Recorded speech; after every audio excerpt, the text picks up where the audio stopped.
these are the steps that we took in order to achieve our dream of moving to Mexico City. This is what worked for us, and this is what we did. A big part of making such a big decision and making such a big move lies within your mindset, having the correct mindset, and having a plan to follow and to act on. Some of the things that worked for us may not work for everyone because everyone's situation is different. And even if you're not planning on moving to Mexico in particular, but moving somewhere new to a new country or a new state, you might find a lot of value in this video. And then towards the end, I'm going to share some tips and tricks about living in Mexico City, some things that we wish that we knew beforehand that really helped us, and hopefully they help you too. So the first one is to set a date.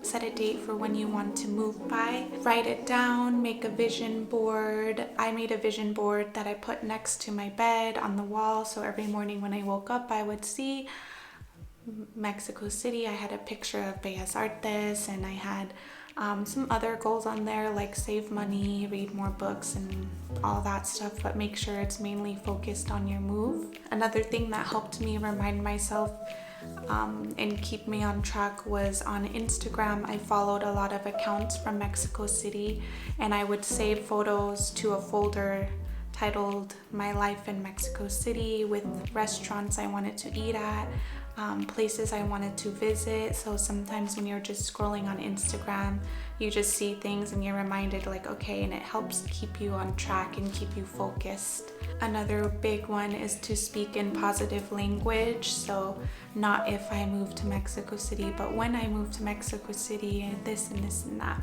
The next one is to make a detailed plan.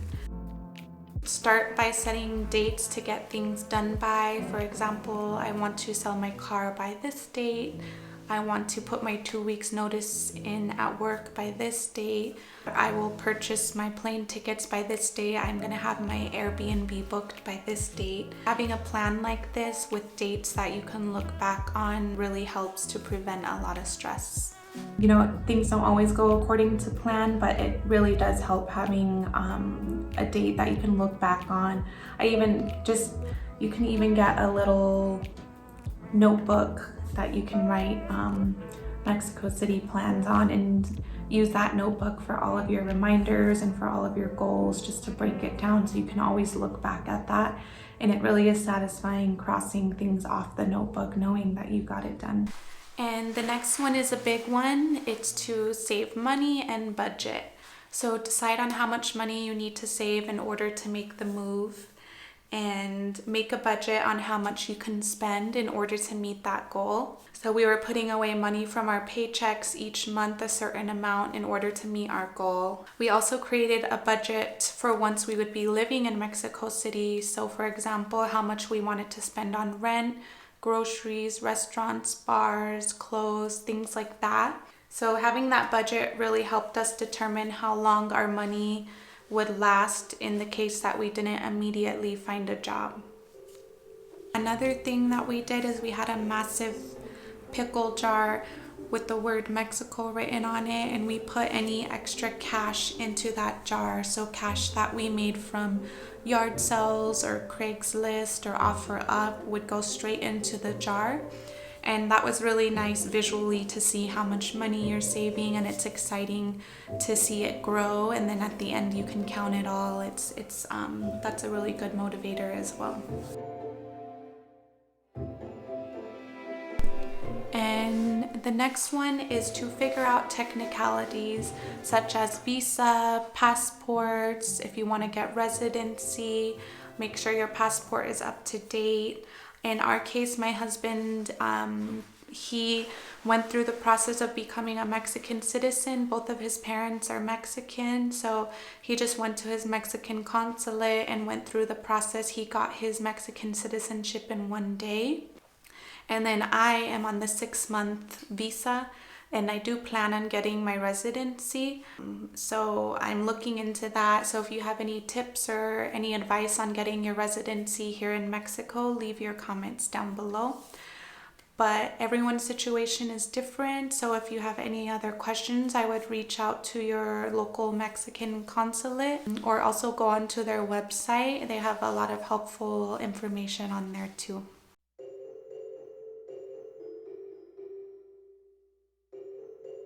Okay, the next one is a big one. This one is to tell people. Start telling your friends, your family that you're gonna move. This really holds you accountable from backing out once people know, because you want to keep to your word. You don't want to seem like you backed out or that you lied, or so people start asking you questions. When are you moving by? And then what comes along with telling people, it brings me to my next one, is to not let people scare you. You're gonna have the people that say, what, you're moving? Aren't you scared of getting kidnapped? Or aren't you scared of the drug cartels? Because they hear all of this stuff in the news, things that happen a lot on the border town, especially in Arizona. You hear that. So family members, friends, co-workers, they're gonna try to talk you out of doing what you wanna do. Don't let their fear control you. Don't let it creep into your mind, because it will make you start having doubts about moving. A lot of people that are saying this probably have never even been to Mexico, or they don't really know how it is there. And a lot of the news that we hear in Arizona or in the States is all of the stuff that happens on the border concerning drugs and this and that, when in reality, a lot of places in Mexico are completely fine and safe. In my case, I knew my family would do this, which is why we waited until everything was finalized, like our plane tickets were bought, our Airbnb was booked, before we told them, because I knew it would be really hard not to back out after my family telling me, that they were scared and stuff. But in reality, my family was they ended up being really supportive, and they were excited, and they were like, do it while you're young. So it's something they wish they had done when they were younger, before they had kids. So it ended up working out okay. They were really supportive. Like, they still had their worries and everything, but we were really lucky in that case. You will have the people that are gonna doubt you. I heard that we had some people betting on when we would come back, like, oh, they're gonna come back before 4 months, or they'll be back after a year. Or so just don't let people's doubts get to you.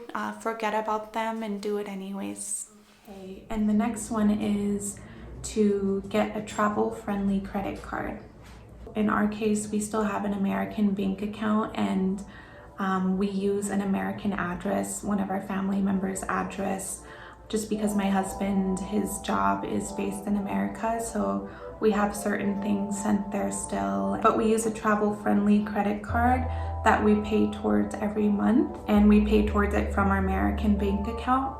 And in doing this, you avoid foreign transaction fees. So the card that we use is the Venture One credit card, and that one has a lot of perks and you get points. So I would look into that card. We're really happy with it. And then we also have the Capital One 360 card, which is a debit card, and that one has 0 foreign transaction fees as well.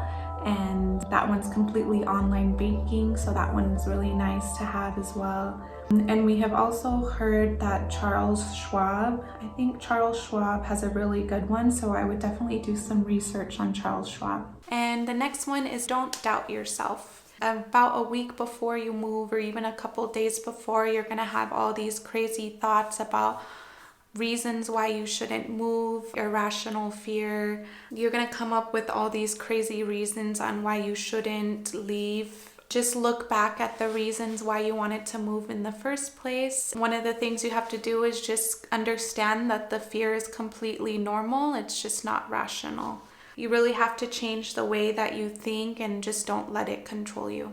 And then the next one would be to download a currency converter. If you aren't familiar with pesos yet, this will help you a lot once you get here. If you get used to spending in American dollars, when you get here, you're gonna keep thinking, wow, this is so cheap compared to America, England, Canada, and you're really gonna burn through your money fast that way. So I would start getting familiar with pesos and converting that instead of just thinking in American money. If you are American, I would start thinking of the 10 peso coin as $1. Another big one is to get help from your friends and family. So we had a lot of help from like our friends Angela and Andrew. They let us have a yard sale at their house. We gave a lot of stuff away that we didn't want to bring or need to friends and family. My twin sister, this was a big help. My twin sister flew with us to Mexico City to help us bring. We had a lot of luggage, and then we brought our 2 dogs and our cat, and only 1 animal can fly in the cabin per person. So she helped us bring our 3rd animal. Having her there alleviated a lot of stress. So I would recommend having an extra person come and help you if you have a lot of stuff to bring. We left behind a lot of big items, and we were really lucky that my parents have a spare room in their house. And so my husband is a musician, so he left big things like amps and guitars and musical equipment. And I have a lot of records and a record player and some memorabilia that we left in that spare room. So we were very lucky to have that option. Another option is a storage room if you're not planning on moving your entire life over at once. If you're not sure you want to stay there forever. So with that, I want to say thank you to all the friends that have supported us in any way. You guys know who you are, and we really couldn't have done this without my friends or my family.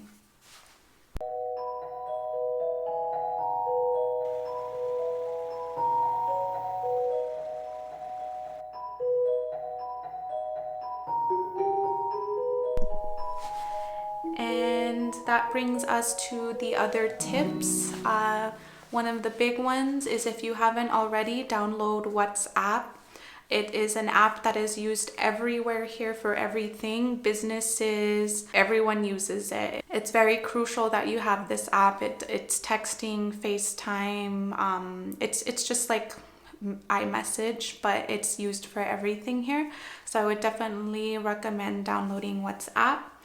And then another one is to download Uber. Our main mode of transportation is walking or riding a bike, but Uber is really nice to have when you want to go long distances. And it's also very economical here compared to in the States, so I would download the Uber app for sure.